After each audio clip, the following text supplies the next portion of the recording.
Hello everyone and welcome back to Part 5, Forms and Labels. We've already explored the basic input tags, things such as email types, password types, and we even saw some more fun ones such as the color type of inputs. But now what we want to do is really understand how to connect these various input tags to two features, and one is an action upon clicking that submit button, and another one is actually labeling that input. The use of that label tag will allow you to add labels in front of an input in your HTML form. And we're going to be learning how to use the label as well as the for parameter inside of that label tag. And then we're also going to exploring how to activate actions upon clicking the submit button. What we're going to do is walk through a couple of examples that further explain things that we didn't cover last time but did see last time. So if you remember from the previous lecture, when I clicked that submit button, it seemed to just refresh the page and not really do anything. And we also saw that when we created a form tag, we had that action and method key parameters that we didn't really define or talk about. Now is the time to revisit those topics and see how they really work. Let's jump to the text editor to get started. Alright, so here I am at the editor, and I also have the forms.html file open. Let's start off by recreating just a very simple form, and I will use the form tag. And notice we have that class, action, and method parameters. Right now, we're just going to ignore those and close them up, pass in input, hit enter, and then we'll say this input is just an email, and then we'll also give another input for submit. So that's the submit type of input. Something I will do, however, is add a name to this email. So last time we did this, but didn't actually really explore what happens when we add a name. So let's add a name, refresh this page, and let's add a couple more things here. I will say paragraph to enter email, and then give a value to this submit button so we see something there. So we'll say submit, save that, refresh this, and now we see something that says enter email and submit. Let's see what happens when I actually enter an email and click submit. So I will say something like user@gmail.com. Hit submit. And notice it seems to essentially just refresh the page, but pay attention to what actually happened here in my URL. In my URL, now I see at the very end, user email is equal to user%40gmail.com. And basically, %40 is a code for the @ symbol. And we now can see that when I click submit, I'm basically assigning whatever input I had there to that name. Let's try this again. I will call this HTML.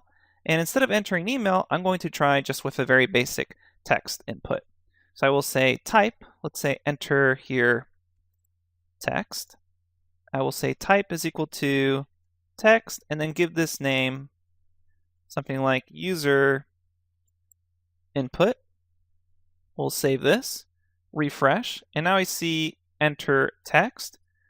Let's say enter text, and I will type in my stuff here, click submit, and we see now in the URL, we see forms.html with user input is equal to my stuff. So we can begin to get this idea that when I click submit, I'm actually assigning whatever is inputted to the name that the input tag had. Now what I want to do is explore the idea of an action occurring when I hit the submit button.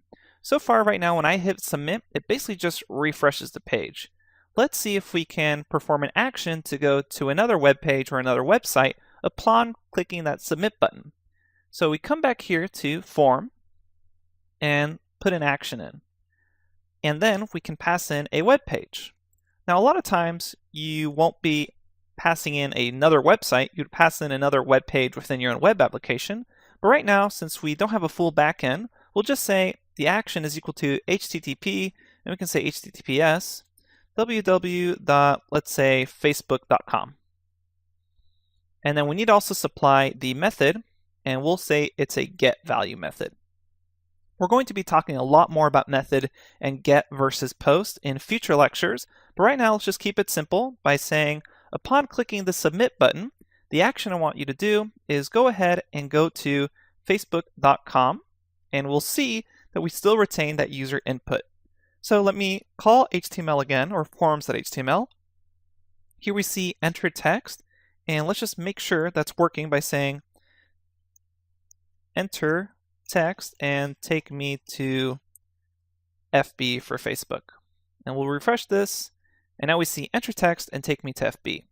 So I will enter some text here. So we'll say hello world, hit submit, and let's see what happens. Now it takes me to https://facebook.com with the user input equal to hello world. So we can begin to get this idea that upon clicking that submit button, I can call actions to take me to other web pages within my entire web application along with the actual input. So what might be nice is upon clicking submit, it actually takes me to that user profiles page based off what they inputted in these input tags. All right.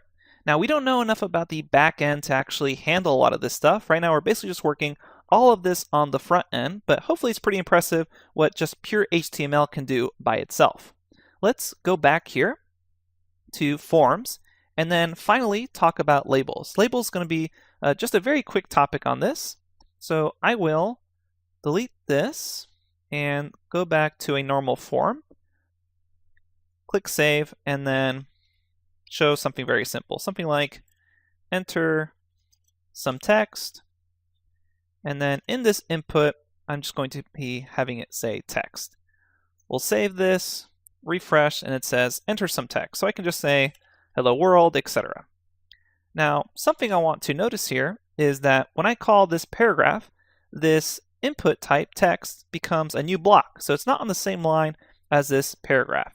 Something I may want to do is actually label all the text inputs on a form. So a form may have various inputs. It may have multiple text inputs. Maybe you're filling out a job application online and you have various text boxes to fill out. Something you may want to do is try to label them. And there's two ways of doing it. We'll show you the technically bad way of doing it, which is individual, and then we'll show you the way you should be doing it. So if I just type in label or begin to type it in, I get this label tag filled out with this for parameter. And we're going to discuss what that for parameter means in just a second. But right now we'll show you kind of the quote unquote bad way of doing it. It's basically just a more repeatable way, but the reason we don't want that is because we want to practice dry coding principles, dry standing for DRY, or don't repeat yourself. So if I call this over here and paste it into that label, so here's my input type, and then I say enter text, save this, and now refresh that form page, I can see now that the label is on the same code block as the actual input, and that's what I wanted. But now let's say I have multiple inputs. Something I may have to do now is just keep calling labels. So I'll say something like, again, enter text, call the input type, and text. And let's give these values. We'll say this is block 1, just so it's clear. We'll call this block 2. Save that, refresh the page, and we can see here I say enter text, block 1, enter text, block 2. Something, however, that I don't want to do is constantly be repeating myself. So I don't want to have to actually call label, enter text, etc. That's where that for parameter comes into play. So we just showed how to use a label individually, but now let's show how to use a label with that for parameter. So I will again call label, and here I have the for parameter. And what I will do is match this up to a new parameter that we're going to learn about called ID.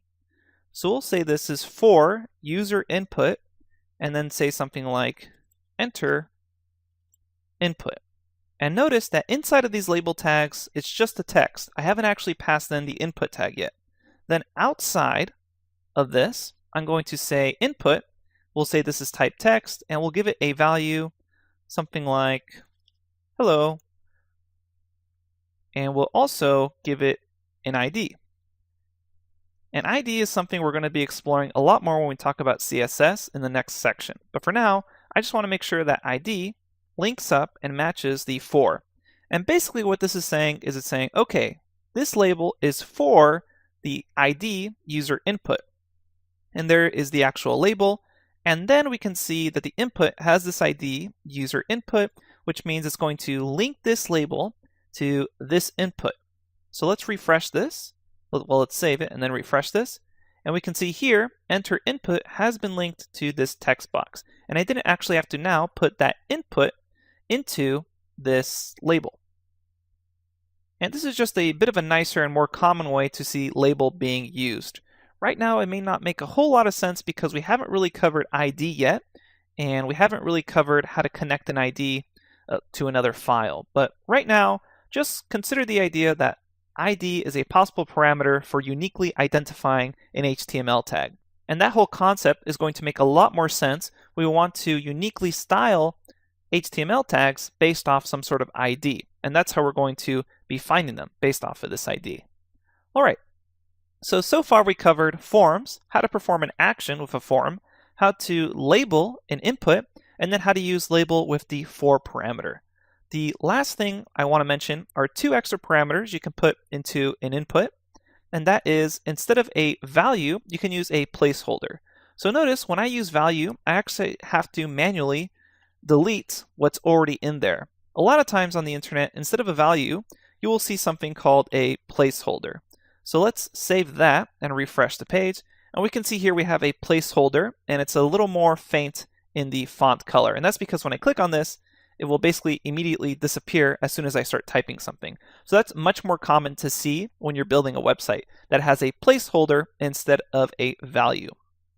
So you'll often see things such as enter email, or like enter email here if this was an email input. So I'll refresh this, says enter email here, and as soon as I click this and start typing stuff, that placeholder goes away. That's a much better way of using stuff to actually be a placeholder instead of a value. And the last thing I want to show you is this required argument. So basically what happens is when you pass in required here, it doesn't require anything to say required equals, it's just required. And basically what that means is when you click submit something, you need to make sure that it has this. So let me show you an example of that. We will say enter text here, and let's add in some more input. So let's just, to make it simple, we'll get rid of this label, and we will get rid of this ID, and we will have this text input as well as another text input, and this will have a placeholder, and this will say not required, and then finally we will have an input with a submit button. Submit, and we will give that the value, whoops, let's expand that again. We will give that the value just submit. And then this will have a placeholder saying required. As you may have guessed, basically when we click submit, we are required to have input in this second text box. So I will refresh this. We see not required and required. So if I just put stuff in required, so I say hello, and don't put anything in not required, click submit, I don't have any problems, the page just refreshes. But now let's try it again. I'll zoom back in, and we will, let's get rid of this little pop-up. We will put something in not required, so hello, but not put anything in the required. I hit submit, and notice it says, please fill out this field. And all of that is happening with your browser, this recognizing that, hey, this HTML says that this input is required, so you must put something in there before clicking the submit button, or I'll give you a warning. And that's the difference between something being required and not required. All right, I know we covered a lot in this lecture, so let's briefly talk about it one more time. We talked about forms, how we can state an action to link to another web page, and then we can say method equals to get to actually complete that action. Then we talked about labels, how you can use an individual label to actually label one of your inputs. And then finally, we talked about the use of the for parameter with label, as well as placeholders instead of values, and the required parameter. Okay, thanks everyone, and I will see you at the next lecture.